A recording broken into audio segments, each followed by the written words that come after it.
Hi everyone, welcome to my another video. নতুন একটা ভিডিওতে সবাইকে ওয়েলকাম।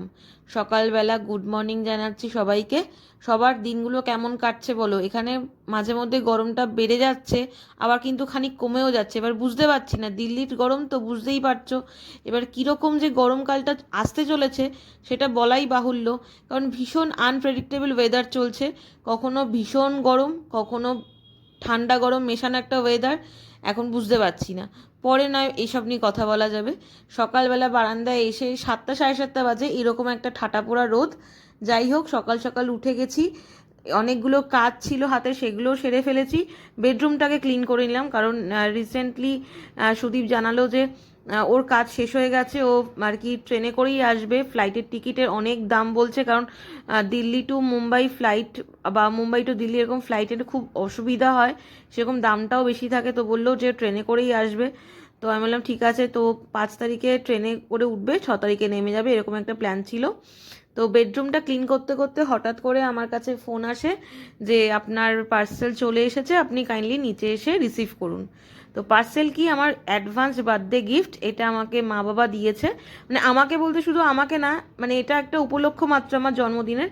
এটা আমাকে সুদীপকে দুজনকেই দিয়েছে বাবা মা, আমার বাবা মা। তো বলেছিল যে, প্রথমে বলেছিল যে কিছু একটা সোনার জিনিস বানিয়ে দেবে। আমি বলেছি না, আমার সোনা, সত্যি বলতে আমার সোনার জিনিসের প্রতি কোনো ইন্টারেস্ট নেই। মানে ওই বিয়ের সময় যা দিয়েছিল সেটাও আছে আছে, আর অ্যানিভার্সারিতে যেটা, ফার্স্ট অ্যানিভার্সারিতে যেটা মা দিয়েছিল, মায়ের গলার হার, সেটাও আছে। বাট আমার না সোনার জিনিসের প্রতি সেরকম ইন্টারেস্ট নেই। ওই ছোটোখাটো জিনিস আমার ভালো লাগে, আংটি বলো, ছোটো কানের দুল বলো, সেগুলো ভালো লাগে, কিন্তু আদারওয়াইজ আমি কিছু ভাবি না সোনার জিনিস নিয়ে। তো বলেছি যে ওটা আবার পুজোর সময় দেখবো সোনার জিনিসটা, বরঞ্চ তুমি আমাকে একটা ফ্রিজ দিয়ে দাও।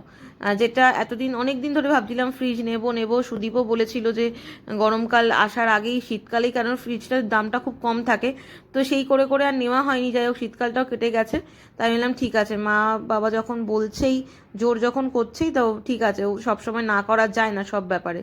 তো ওয়ার্লপুলেরই একটা 185 লিটার বা 84 কিছু একটা হবে, একটা ফ্রিজ নিয়ে নিয়েছি। আর একটা ওয়ার্লপুলের ফ্রিজ আমার বাড়িতেও রয়েছে।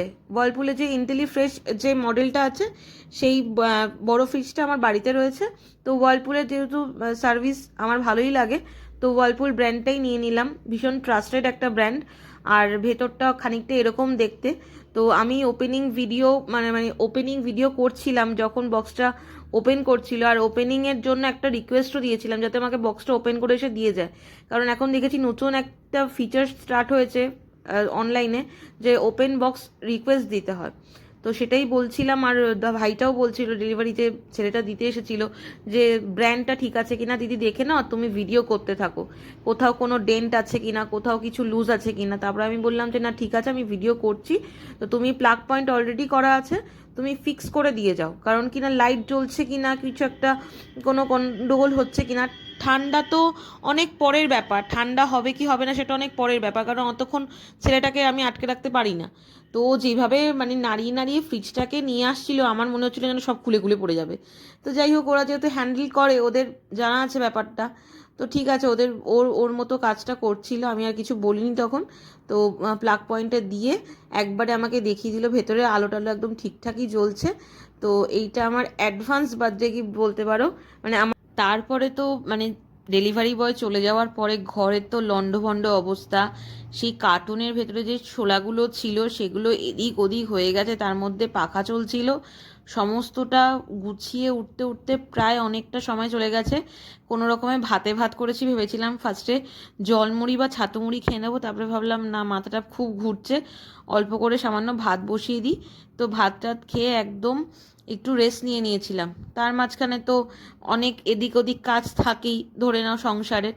তারপরে মাকেও বাড়িতে ফোন করে জানালাম যে এরকম রিসিভ করে ফেলেছি, একদম ঠিকঠাকই আছে সব কিছু। তো মাও আমার থেকে বেশি মনে হয় মা খুশি হয়েছে যে আমি এটা নিয়েছি বলে। যাই হোক, সবসময় বাবা মাদের না করা যায় না সব ব্যাপারে, তাদেরও ইচ্ছের একটা দাম দিতে হয়। তো এরকমভাবে কথাবার্তা হচ্ছিল মায়ের সাথে টুকটাক। তারপরে বলেও ছিল একবার যে কলকাতায় তাহলে জন্মদিনের সময় চলে আসার জন্য। তো এখন না কিছুতেই পসিবল হবে না কলকাতায় যাওয়াটা। তো দেখছি কবে যাই। যে যাবো তো নিশ্চয়ই, পয়লা বৈশাখের পরে যাবই, কিন্তু সেটা কবে এখনও বলতে পারছি না, কোনো সুদীপই এসে পৌঁছোয়নি বাড়িতে। তো আসুক আগে, ওর সাথে কথা বলবো, তারপরে নয় যাওয়ার ডেট ফিক্স করব কলকাতায় যাওয়ার। তারপরে রাতের বেলা একটু বারান্দায় এসে দাঁড়িয়েছিলাম, প্রচণ্ড গরম হয়ে গেছিলো ঘরটা।